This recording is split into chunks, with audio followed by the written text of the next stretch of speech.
picture this. It's 7 a.m. and you're already running late. You're frantically searching for your keys beneath piles of unfolded laundry, unopened mail, and yesterday's coffee mug. Your heart is racing, stress levels soaring, and that familiar feeling of overwhelm is creeping in.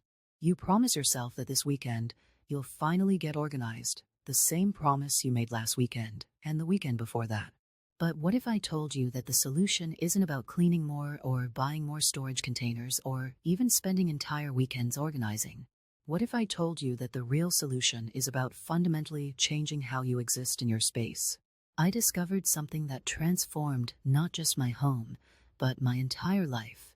And today, I'm going to share the exact system that took me from chaos to permanent organization. This isn't another just declutter everything video. These are the deep psychological triggers and lifestyle shifts that changed everything. But before I reveal these game-changing habits, let me show you something that shocked me to my core.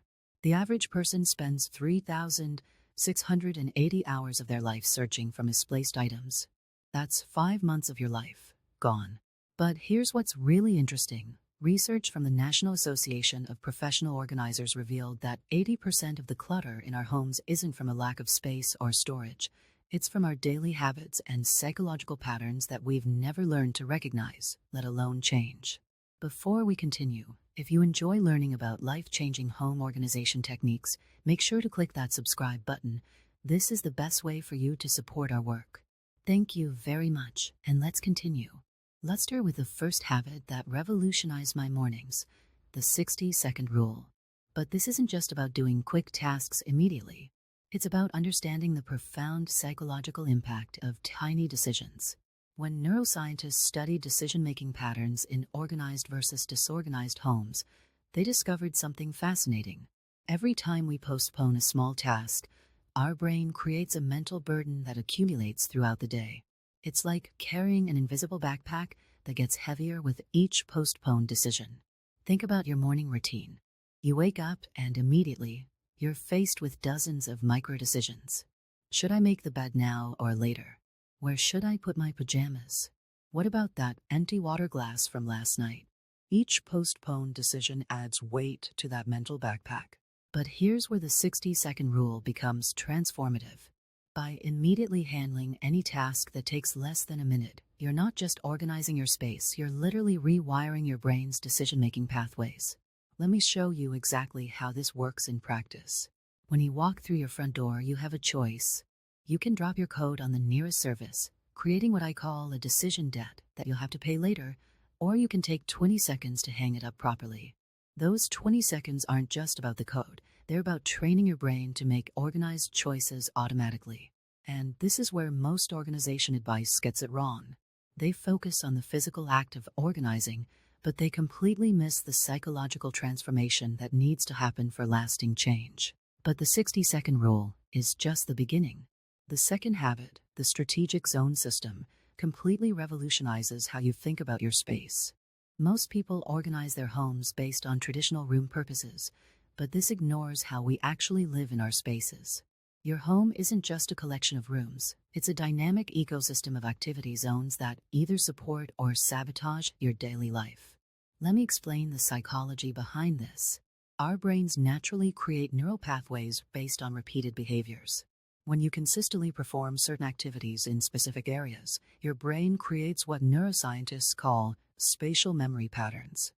These patterns can either work for you or against you. The strategic zone system harnesses these natural patterns instead of fighting against them. Start by observing your natural tendencies for 3 days. Where do you automatically drop your keys when you come home? That's your landing zone. Where do you naturally sort through mail? That's your processing zone. Instead of forcing yourself to adopt an artificial organization system, we're going to optimize these natural zones to work better for you. For example, if you always drop your keys on the kitchen counter, don't fight that instinct by trying to create a key hook by the front door. Instead, create a designated landing pad right where you naturally put your keys. This might sound counterintuitive, but remember, we're working with your brain's natural patterns, not against them. The third habit, the flow state formula, builds on this understanding of natural patterns. This isn't just about creating good traffic flow in your home. It's about designing an environment that makes organization your default state. Think of it like creating a river. Water naturally flows along the path of least resistance. Your daily habits work the same way. Let me share a personal example that illustrates this perfectly. In my home office, I used to have a beautiful desk that faced the wall. It looked great in photos, but I noticed I would always end up working at my kitchen table instead. Why? Because my brain naturally sought the space with the most natural light and a view of the room's entrance, a primitive survival instinct that made me feel more secure and alert. Instead of fighting this tendency, I redesigned my office layout to work with this natural inclination. The result? My productivity doubled and my space stayed organized because I was actually using it as intended. This brings us to the fourth habit, the reset ritual. This is perhaps the most powerful habit in terms of psychological impact, but it's often misunderstood. Most people think of evening cleanup as a chore, but what if I told you it could become the most peaceful, centering part of your day? The key lies in understanding the science of ritual. Studies in behavioral psychology have shown that rituals, even simple ones, can significantly reduce anxiety and increase our sense of control over our environment. The reset ritual isn't just about tidying up, it's about creating a daily ceremony that signals to your brain that it's time to transition from day to night. Here's how to create your own reset ritual. First, choose a specific time. I recommend 8:45 p.m. The time itself isn't as important as the consistency. When you perform the same actions at the same time every day, your brain begins to anticipate and prepare for them. This preparation actually reduces the mental energy required to start the task. Start with what I call the gratitude walk. Move through each room of your home, not just cleaning, but acknowledging the purpose each space serves in your life.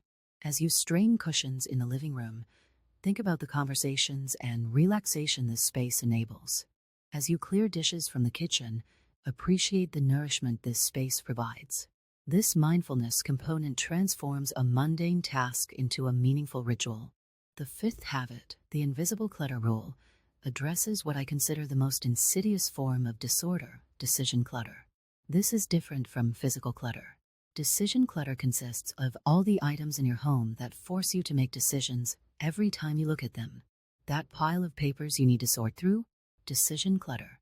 The clothes you might fit into again someday, decision clutter.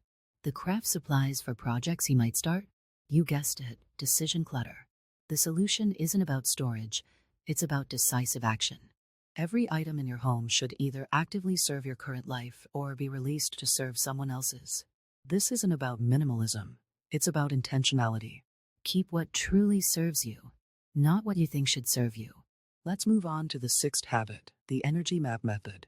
This is where we start to see how organization impacts not just our physical space, but our mental and emotional well-being. Your home isn't just a container for your stuff. It's a living, breathing energy system that either enhances or depletes your vital force. The energy map method involves creating a literal map of your home's energy zones. Get a floor plan of your space and mark areas where you feel energized, creative, relaxed, or drained. Pay attention to natural light patterns, airflow, and how different spaces make you feel at different times of day. Once you've mapped these energy zones, you can start optimizing them. High energy zones are perfect for active tasks like exercise or creative work. Low energy zones might be better suited for relaxation or storage. The key is to align your activities with your space's natural energy flow. The seventh habit, the maintenance momentum, is about understanding the physics of organization. Just like a spinning wheel maintains its momentum with minimal effort, an organized home can maintain its state with surprisingly little input if you understand the principles of momentum. Create what I call organization cascades, series of connected habits that naturally flow from one to the next. When you walk in the door, your keys go in their designated spot, which is next to your mail sorting station, which leads naturally to your bill-paying area. Each action triggers the next, creating a self-sustaining system of organization. The eighth habit, the emotional attachment protocol, addresses the heart of why many organization systems fail. We're not just organizing stuff, we're organizing memories, hopes, and parts of our identity. This is where most organization advice falls short.